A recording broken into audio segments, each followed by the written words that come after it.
An unfair prejudice petition is a petition based on unfair treatment which has been prejudicial to your interests as a shareholder.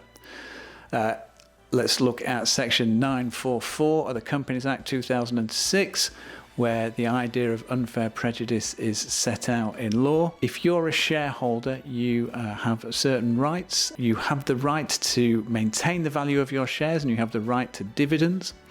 And if somebody who is running the company is acting against those interests by either not paying you dividends or doing something that affects the value of the company, and so the value of your shares, a unfair prejudice petition is a way to get redress for those losses from the court. I'd like to tell you about a specific type of company. That's a quasi-partnership. Now, a quasi-partnership is where 2 or 3 or maybe a few more people are both directors and shareholders. So each person within the company has the role of both director and shareholder. Now, directors run the company, shareholders own the company. So it's kind of like a partnership. It's not exactly like a partnership, but it's kind of like it. So that's why it's called a quasi-partnership.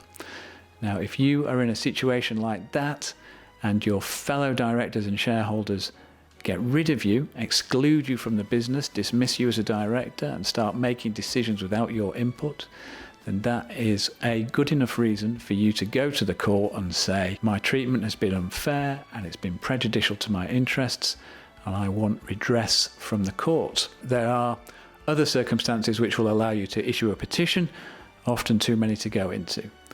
What kind of redress will you get from the court if you do issue an unfair prejudice petition? It's a discretionary remedy from the court. That means the court has discretion to give whatever remedy it thinks is appropriate. Now, that could be about the management of the company. It could be the removal of certain directors from the company. It could be an order that dividends owed to you are paid. But often the most likely order that the court will give will be an order for the sale of your shares at a fair value.